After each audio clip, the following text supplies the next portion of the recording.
Hello दोस्तों, आपके अपने YouTube चैनल एग्जाम फास्ट में स्वागत है। मैं संदीप सर। आज हम लोग फिर से जो है सेशन को आगे बढ़ाते हैं। जो एनसीईआरटी बेस आप लोगों को पॉलिटिक्स की जो क्लासेस चल रही हैं, जिसमें आपने रेगुलेटिंग एक्ट पढ़ा, चार्टर एक्ट पढ़ा और कुछ भारत शासन अधिनियम को पढ़ा। तो आज के सेशन की और शुरुआत करते हैं इसके बाद, क्योंकि आपने जो भारत शासन अधिनियम पढ़ा था उसमें 1909 तक आपने पढ़ लिया था। अब हम लोग दो और अधिनियम पढ़ेंगे, जिसमें भारत परिषद अधिनियम 1919 और भारत शासन अधिनियम 1935। ये अधिनियम पढ़ेंगे तो जो कंपनी का डेवलपमेंट था, मतलब कंपनी का जो विकास था, उसको हम लोग आसानी से समझ लेंगे कि कैसे कंपनी भारत के कॉन्स्टिट्यूशन को डेवलपमेंट करती है। तो चलिए आज के सेशन की हम लोग शुरुआत करते हैं। और जो हमारा टॉपिक बचा है वो है भारत शासन अधिनियम अधिनियम 1919। भारत शासन अधिनियम 1919, इसको हम लोग यदि देखें तो यहाँ पर सबसे पहले इस अधिनियम को क्या कहा गया?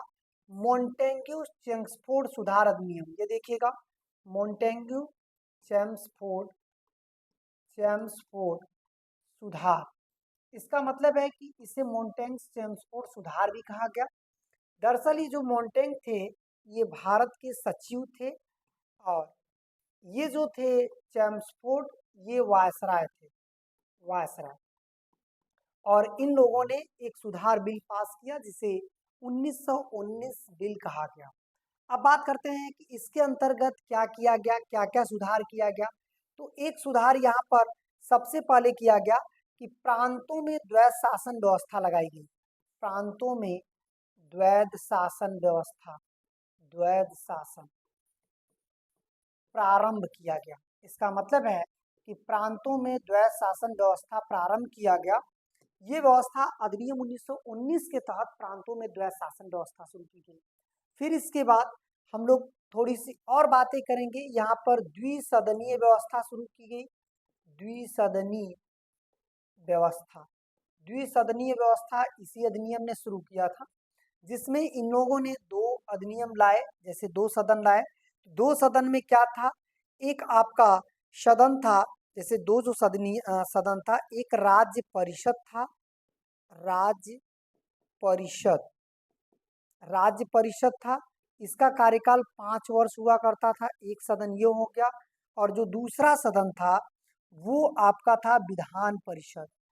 विधान परिषद, जो विधान परिषद जो प्रारंभ में इसका शासनकाल, मतलब इसकी जो कार्यकाल थे वो 3 वर्ष थे। एक को हम लोग उच्च सदन कहते हैं। इसका मतलब जो राज्य परिषद होता था वो उच्च सदन होता था, और जो विधान परिषद होता था वो निम्न सदन होता था। इस तरह से द्विसदनीय व्यवस्था की शुरुआत की गई। और इसी द्विसदनी ने क्या किया? प्रत्यक्ष मतदान व्यवस्था भी शुरू कर दिया। प्रत्यक्ष मतदान व्यवस्था, ये देखिएगा, मतदान व्यवस्था। और इसी व्यवस्था ने महिलाओं को वोट देने का अधिकार दिया। महिलाओं को वोट देना, इसका मतलब महिलाओं को जो वोटिंग देने की जो व्यवस्था लाई गई थी, ये व्यवस्था किस अधिनियम में लाई गई थी? अधिनियम 1919 में महिलाएं वोट दे सकती थी, क्योंकि यहाँ पर दो सदन बन चुके थे, एक राज्य परिषद, एक विधान परिषद। इसका मतलब उच्च सदन और निम्न सदन, जो वर्तमान में लोकसभा और राज्यसभा है। तो बात करते हैं कि अब यहाँ पर प्रत्यक्ष मतदान शुरुआत हुआ, महिलाओं को वोट देने का अधिकार दिया गया इस अधिनियम में। फिर इस अधिनियम ने और क्या क्या किया, इसको हम लोग देख लेते हैं। इस अधिनियम ने जो है सांप्रदायिकता विभाजन भी किया। सांप्रदायिकता, जैसे आपने इससे पहले भी सांप्रदायिकता देखा, विभाजन, इससे पहले मुस्लिमों का विभाजन किया गया। अब इस बार क्या हुआ? इस बार सिख को विभाजित किया गया, ईसाई को विभाजित किया गया, अलग पृथक निर्वाचन क्षेत्र, मतलब सांप्रदायिकता विभाजन के लिए जो निर्वाचन बनाया गया, जो निर्वाचन चुनाव लड़ने के लिए बनाया गया, तो 1909 में क्या बनाया गया? 1909 में मुस्लिमों के लिए पृथक निर्वाचन क्षेत्र की व्यवस्था की गई। और वहीं 1919 में कहेंगे तो यहाँ पर सिख थे, ईसाई थे, और आंग्ल जो है इंडियन थे, आंग्ल इंडियन। यहाँ से लगातार क्वेश्चन आयोग पूछ रहा है कि आंग्ल इंडियन को जो पृथक निर्वाचन दिया गया था वो किस अधिनियम में दिया गया था। ईसाइयों के लिए पृथक निर्वाचन क्षेत्र किस अधिनियम में लाया गया था। यहाँ तक कि सिख के लिए पृथक निर्वाचन व्यवस्था किस अधिनियम में लाया गया था, तो ये 1919 जिसे चेम्सफोर्ड सुधार अधिनियम कहा गया। अब बात करते हैं कि यहाँ पर इस अधिनियम ने और क्या क्या किया। इस अधिनियम ने जो प्रांतीय व्यवस्था था, इसका मतलब है कि जो यहाँ पर द्विसदनात्मक व्यवस्था तो लागू किया ही, जो प्रांत में द्वैत शासन था वो किस तरह से लागू किया। तो इसमें प्रांत में द्वैत शासन की व्यवस्था को हम लोग जो लागू करते हैं वो दो तरह की शासन व्यवस्था थी। ठीक है, प्रांत में द्वैत शासन, एक बार इसको रिपीट देख लीजिएगा। ये भारत शासन अधिनियम 1919 है, जिसे चेम्सफोर्ड सुधार अधिनियम कहते हैं। और इस अधिनियम ने द्विसदनीय व्यवस्था लागू किया, दो सदन बनाया। इस अधिनियम ने प्रांतों में द्वैत शासन व्यवस्था लागू किया गया। इस अधिनियम ने पृथक निर्वाचन सांप्रदायिक का विभाजन भी किया, जिसमें सिख, ईसाई और आंग्ल समुदाय के भारतीयों को अलग निर्वाचन की व्यवस्था किया। इस अधिनियम ने प्रत्यक्ष चुनाव जो है या वोटिंग करने का, मत देने का पावर दिया। इस अधिनियम ने महिलाओं को वोट देने का अधिकार दिया। तो ये सभी अधिनियम ने किया। अब बात करेंगे कि इस अधिनियम में और क्या आगे हुआ। तो यहाँ पर जो प्रांतों में द्वैत शासन था, प्रांतों में द्वैत शासन, तो प्रांतों में द्वैत शासन जो व्यवस्था बनाई गई थी, तो उसमें इन लोगों ने क्या किया, दो तरह की व्यवस्था किया। एक तो केंद्रीय किया, केंद्रीय व्यवस्था मतलब केंद्रीय विषय बनाए। ये देखिए, यदि पूछेगा कि इन लोगों ने क्या भी बनाया, विषय बनाए दो तरह का। एक बनाया केंद्रीय विषय, और केंद्रीय विषय में क्या क्या होते थे। जब अधिनियम 1919 आया तो उसमें केंद्र में क्या क्या विषय रखे गए थे। तो केंद्र में आपका रक्षा रखा गया था, रक्षा का काम केंद्र देखेगा। इसके अलावा केंद्र में जो है रक्षा के अलावा विदेशी मुद्रा रखा गया था, विदेशी मुद्रा की व्यवस्था केंद्र देखेगा। और तीसरा जो है आयात निर्यात, इसका मतलब है कि आयात निर्यात भी केंद्र का विषय होगा। ठीक है, ये देखिए। अब बात करते हैं कि प्रांतीय विषय क्या क्या होंगे। प्रांतीय विषय, प्रांतीय विषय को इन लोगों ने क्या किया था, ये केंद्र का विषय था। जो विषय को दो भागों में बांटा गया, तो ये केंद्रीय विषय में था। यदि क्वेश्चन ऐसे भी दे सकता है कि जो अधिनियम 1919 था उसमें केंद्रीय विषय में शामिल नहीं था, तो रक्षा, विदेशी मुद्रा और आयात को छोड़कर जो भी आएगा वो शामिल नहीं होगा। अब प्रांतीय विषय को दो भागों में बांट दिया गया था। एक तो सीधे प्रांत देख सकता था, जिसे आरक्षित विषय कहते थे। प्रांतीय विषय में आरक्षित विषय, इसका मतलब है कि यहाँ से आरक्षित विषय से लगातार पीसीएस में क्वेश्चन आया है कि इनमें से कौन सा प्रांतीय आरक्षित विषय था या आरक्षित विषय नहीं है। और दूसरा क्या था, हस्तांतरित विषय, हस्तांतरित विषय। अच्छा, हस्तांतरित जो विषय थे ये हम लोग कह सकते हैं कि इसको दिए जा सकते थे या इसको केंद्र में जोड़ा जा सकता था बाद में। और इस पर जो है, इस पे जो आरक्षित विषय थे इस पर कौन कानून बना सकता था, तो इसमें गवर्नर, एक गवर्नर प्लस कौन थे, कार्यकारी परिषद था, कार्यकारिणी परिषद, ये दोनों मिलकर के कानून बना सकते थे। और जो हस्तांतरित विषय था इस पे कौन कानून बना सकता था, एक इस पर गवर्नर प्लस मंत्री, जो मंत्री बनाए जाते थे वो लोग विषय। अच्छा, आरक्षित विषय में कौन कौन से विषय आते हैं उसको हम लोगों को समझना है। जैसे आरक्षित जो विषय था उसमें पुलिस आता था, पुलिस, जेल आता था। आरक्षित विषय में देखिए, जेल है, पुलिस है, भू राजस्व है, राजस्व, भू राजस्व हो गया, पुलिस, जेल, सिंचाई, सिंचाई देखिए पूरा का पूरा। इसके अलावा जो है सिंचाई के अलावा वन, ये किस में आते थे, प्रांतीय विषयों के आरक्षित विषय थे। और अब बात करते हैं हस्तांतरित विषय में, जिसमें गवर्नर और मंत्री कानून बना सकते थे। वो कौन कौन से विषय होते थे, शिक्षा होता था, शिक्षा, स्थानीय निकाय होता था, स्थानीय निकाय जो पंचायती राज व्यवस्था नहीं है उसको हम लोग कहते हैं स्थानीय निकाय, सार्वजनिक स्वास्थ्य, सार्वजनिक स्वास्थ्य ये होता था, सार्वजनिक स्वास्थ्य। शिक्षा स्थानीय निकाय सार्वजनिक स्वास्थ्य। इसके अलावा जो है इस विषय में सफाई होती थी, सफाई। कृषि होती थी, कृषि व्यवस्था भी आपका हस्तांतरित विषय था, और उद्योग होता था। इसका मतलब है कि यदि पूछेगा कि ये किस तरह का विषय हस्तांतरित विषय में शामिल नहीं है, ऐसे करके क्वेश्चन बहुत कठिन क्वेश्चन होता है। यदि इस पर क्वेश्चन बना दे अधिनियम 1919 में, भाई ये क्या है, प्रांतों में द्वैध शासन, और ये व्यवस्था कब आई थी, 1919 में। तो द्वैध शासन मतलब दोहरी शासन व्यवस्था, एक आरक्षित विषय पर, एक हस्तांतरित विषय पर। तो क्वेश्चन दे सकता है कि इनमें से कौन आरक्षित विषय नहीं है, पुलिस, जेल, भू राजस्व, एक इधर दे दिया सफाई। तो ऐसे में आप क्वेश्चन ज्यादातर गलत कर पाएंगे, कोई चांस नहीं है। एनसीईआरटी का जब बेस समझेंगे तब आप सही कर पाएंगे। और इस वीडियो को लगातार आप नोट्स बनाइए, देखते रहिए, ये बहुत ज्यादा सभी परीक्षाओं में हेल्पफुल होने वाला है।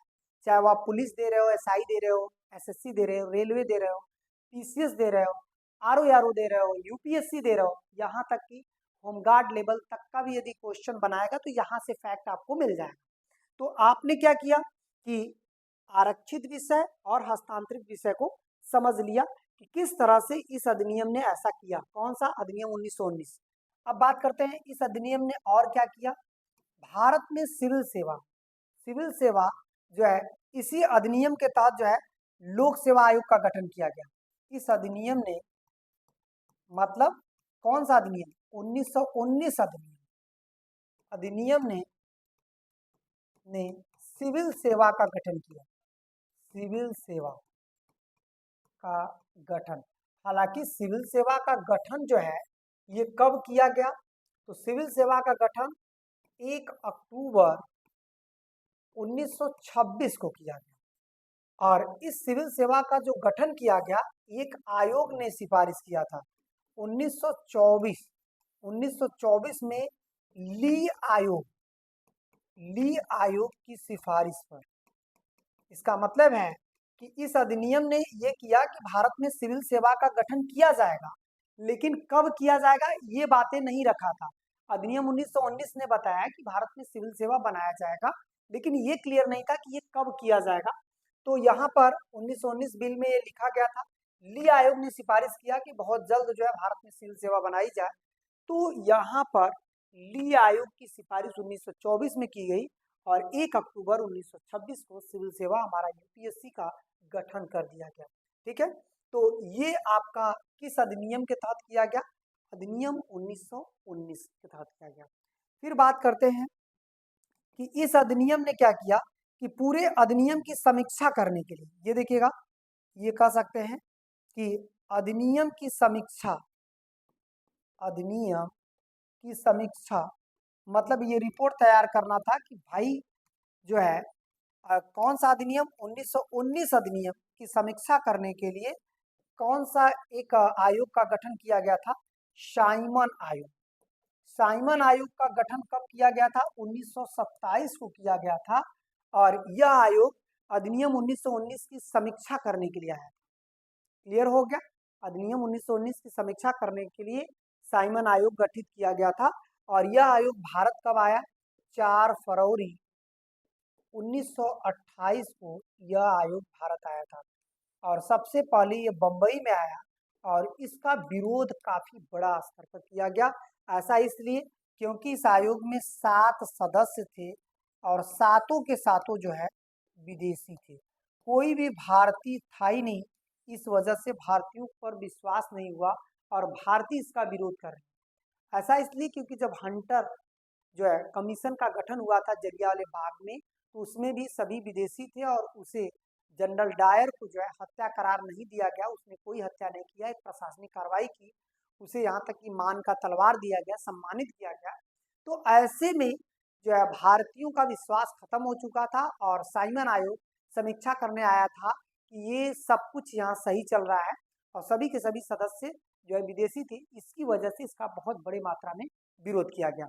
तो साइमन आयोग का गठन किस अधिनियम की सिफारिश पर था, अधिनियम 1919, उसी की समीक्षा करने के लिए ये आयोग का गठन किया गया था। तो ये पूरा का पूरा अधिनियम क्या था, 1919 था। ये देखिएगा अधिनियम 1919 क्या क्या था, इसको हम लोग देख लेते हैं। यह भारत शासन अधिनियम 1919 मॉन्टेग ट्रांसपोर्ट सुधार है।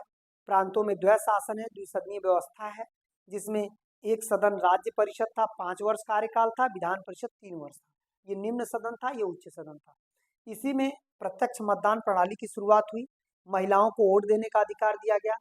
सिख, ईसाई और आंग्ल इंडियन को जो है सांप्रदायिक विभाजन इसी अधिनियम ने किया था। और इस अधिनियम ने इसके अलावा क्या किया था कि प्रांतों में जो द्वैध शासन थी एक केंद्रीय विषय बनाया गया और प्रांतीय विषय। केंद्रीय विषय में 3 विषय आते हैं, रक्षा, विदेश मुद्रा और आयात निर्यात। फिर प्रांतीय विषय में 2 तरह के विषय आते हैं, आरक्षित विषय जो पुलिस, जेल, भू राजस्व व्यवस्था, सिंचाई और वन था, और हस्तांतरित विषय जो शिक्षा, स्थानीय निकाय और सार्वजनिक स्वास्थ्य, सफाई, कृषि और उद्योग था। इसे हस्तांतरित विषय को देखता था गवर्नर और मंत्री, और जो आरक्षित विषय था गवर्नर और कार्यकारी परिषद इसे देखता था। तो ये व्यवस्थाएं जो है, जो कह सकते हैं कि किस अधिनियम ने लाया, अधिनियम 1919। इसके अलावा अधिनियम 1919 सिविल सेवा का गठन किया, जिसमें सिविल सेवा का गठन के लिए बिल तो पास हो गया, और यह गठन 1924 के ली आयोग की सिफारिश पर 1926 में 1 अक्टूबर 1926 को सिविल सेवा का गठन किया गया। फिर इसके बाद जो इस आयोग की समीक्षा करने के लिए साइमन का गठन किया गया। साइमन जो आयोग ये 1927 में गठित हुआ, 4 फरवरी 1928 को साइमन आयोग भारत आया। तो ये पूरा का पूरा हमारा अधिनियम 1919 था। अब हम लोग और आगे बढ़ते हैं, अधिनियम 1935। ये देखिएगा अधिनियम, इसे भारत शासन अधिनियम 1935 कहते हैं। यह अधिनियम 1935 क्या कहता है, हालांकि इसे छोटा संविधान भी कहा जाता है।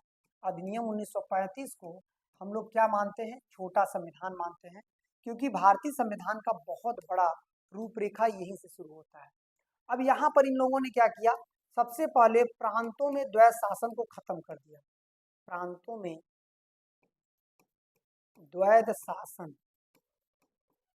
को समाप्त कर दिया।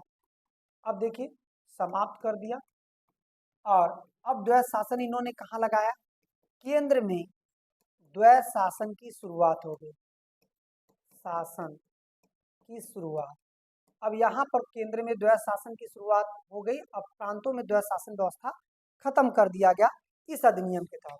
अब इस अधिनियम ने क्या किया, और जिसमें इस अधिनियम ने भी सांप्रदायिकता विभाजन की बात कही, और सांप्रदायिकता विभाजन में इस अधिनियम ने और किस तरह से कानून लाया, तो इस अधिनियम ने जो है द्विसदनीय व्यवस्था में 6 राज्यों का सदन का गठन किया गया। ये देखिए द्विसदनीय, क्योंकि द्विसदनीय व्यवस्था, द्विसदनीय 6 प्रांत बनाए गए। तो 6 प्रांत कौन कौन से थे बनाए गए जो द्विसदनीय में, तो आपका बंगाल था, बंगाल, बिहार, बम्बई, उत्तर प्रदेश, बंगाल, बिहार, बम्बई, उत्तर प्रदेश, असम, असम, और असम के बाद आपका मद्रास, मद्रास। तो ये देखिएगा कि यहाँ पर बंगाल, बिहार, एक बंगाल हो गया, बिहार हो गया 2, बम्बई 3, उत्तर प्रदेश 4, असम 5, और मद्रास क्या है 6। इसका मतलब है 6 प्रांतों में द्विसदनीय व्यवस्था लागू। और इसी समय एक बिल पास हुआ कि भारत में जो है 11 प्रांतों में चुनाव कराया जाएगा। 11 प्रांतों में चुनाव, तो 11 प्रांतों में जो विधान परिषद का चुनाव होगा, विधान परिषद का चुनाव होगा, और ये विधान परिषद जो है 11 प्रांतों में किया गया, जिसमें 9 राज्य में कांग्रेस ने दी बनाई जर, और 2 राज्यों में जो है मुस्लिम लीग ने सरकार बनाई। ये देखिए ये लोगों ने सरकार बनाया, ठीक है, और यहाँ पर मुस्लिम लीग ने सरकार बनाया 2 राज्यों में, और 9 राज्यों में कांग्रेस। तो प्रांतों में 11 प्रांतों में, हालांकि द्विसदनीय व्यवस्था इतने राज्यों, मतलब इतने 6 राज्यों में लागू हो गई। तो ये भारत शासन अधिनियम 1935 था। इसको थोड़ा और आगे देख लेते हैं। इस अधिनियम ने क्या किया, सांप्रदायिकता विभाजन इस अधिनियम ने भी किया। इस अधिनियम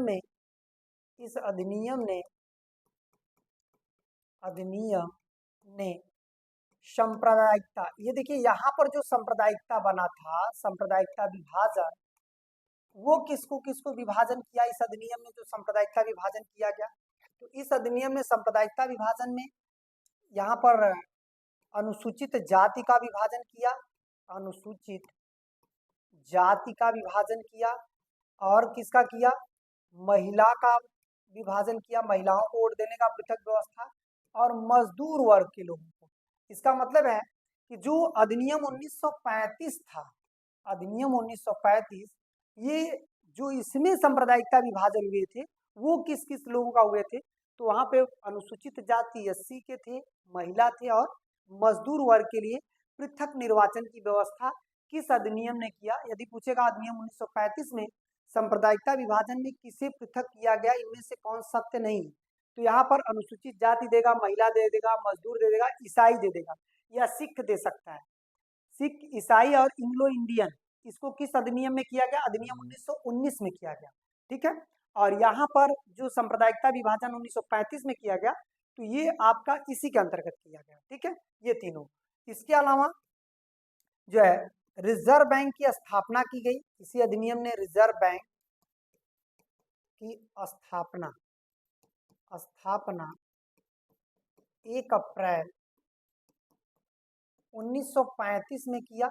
ठीक है, हालांकि रिजर्व बैंक के लिए एक अलग एक्ट आया था जिसे बोला गया कि केंद्रीय बैंक अधिनियम 1935, केंद्रीय बैंक अधिनियम 1934 के तहत 1 अप्रैल 1935 को एक केंद्रीय बैंक बनाया गया। लेकिन केंद्रीय बैंक की स्थापना करने का जो श्रेय आता है अधिनियम 1935 को आता है। ये बातें हो गई। फिर इसके बाद इस अधिनियम ने क्या किया, भारत में एक सुप्रीम कोर्ट बनाया, सुप्रीम कोर्ट की स्थापना। सुप्रीम कोर्ट की स्थापना जो है कहाँ की गई, 1937 में किया गया, दिल्ली में। हालांकि नई दिल्ली में जो है सुप्रीम कोर्ट बनी, और याद रखना है कि जो ये सुप्रीम कोर्ट नई दिल्ली में भारत की बनी है, ये इस अधिनियम 1935 के तहत 1937 में बना है सुप्रीम कोर्ट दिल्ली में। अब बात ये करते हैं कि इसमें उस समय जजों की संख्या 6 से कम नहीं होनी चाहिए, कम नहीं होना चाहिए, ऐसा कानून लाया गया कि भाई देखिए जज जो है उसकी संख्या 6 से कम नहीं होनी चाहिए। इस तरह से कानून जो है अधिनियम 1935 में लाया गया था। तो ये आपका अधिनियम 1935 हो गया, जिसमें हम लोगों ने सांप्रदायिकता, यहाँ तक कि इस अधिनियम जो अधिनियम 1935 था इसमें सूचियां लागू की। अधिनियम 1935 में सूचियां लागू की गई। ये देखिए, अच्छा सूचियां मतलब क्या हो गया, जैसे विषयों को संघ सूची, राज्य सूची, राज्य सूची और समवर्ती सूची, समवर्ती सूची।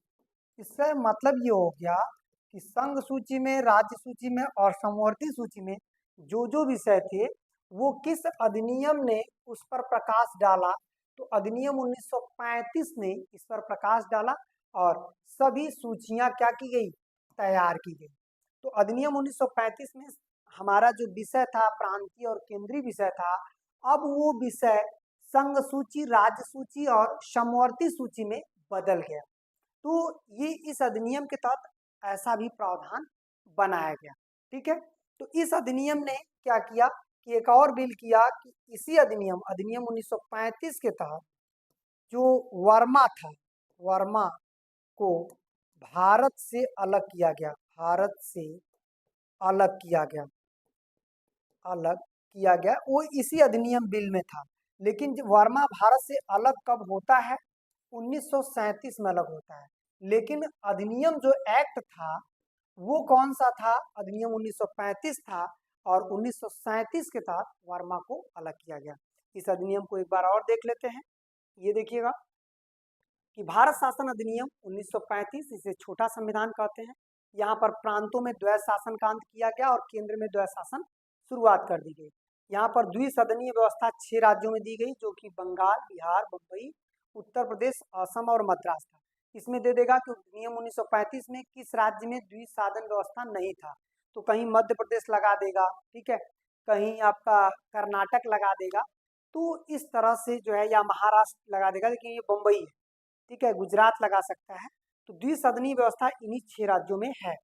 अब बात करते हैं कि यहाँ पर प्रांतों में चुनाव, जिसमें विधान परिषद, जो कि विधान परिषद 11 प्रांतों में, 9 राज्यों प्रांतों में कांग्रेस और 2 प्रांतों में मुस्लिम लीग ने सरकार बनाई थी।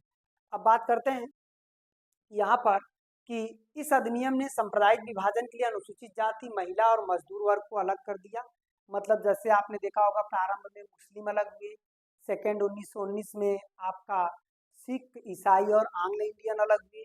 अब यहाँ पर अनुसूचित जाति और महिला मजदूर अलग हो गए। फिर इसी अधिनियम ने केंद्रीय बैंक अधिनियम 1934 के तहत, इस अधिनियम के तहत 1 अप्रैल 1935 को स्थापना की। इसी अधिनियम ने जो है आपका सुप्रीम कोर्ट की स्थापना 1937 में किया, और जिसमें जजों की संख्या कितनी होनी चाहिए, 6 से कम नहीं होनी चाहिए। इस अधिनियम ने सूचियां लागू किया, जिसमें संघ सूची, राज्य सूची और समवर्ती सूची था। इसी अधिनियम ने जो है वर्मा को भारत से अलग करने का प्रस्ताव पारित कर दिया, जो कि वर्मा भारत से अलग हो गया, जो म्यांमार है। ये कब अलग हुआ, 1937 में अलग हो गया। तो हम लोग अधिनियम 1935 भी कंप्लीट कर लिए। तो अगले वीडियो में भारत शासन अधिनियम जो है, या भारत स्वतंत्रता अधिनियम 1947 पढ़ेंगे। तो पूरा का पूरा जो कॉन्स्टिट्यूशन डेवलपमेंट था हमारा, ये इतने ही अधिनियम से था, जिसमें रेगुलेटिंग एक्ट आया, चार्टर एक्ट आया और भारत शासन अधिनियम आया। ठीक है, तो आज इतना ही। हमारी offline class exam fast Pandeypur Varanasi में चल रही है। आप वहाँ चाहें तो ऑफलाइन भी पढ़ सकते हैं, और ऑनलाइन लगातार लगे रहिए, यहाँ से आपको बहुत अधिक बेनिफिट मिलने वाला है। ठीक है, आज इतना ही, धन्यवाद।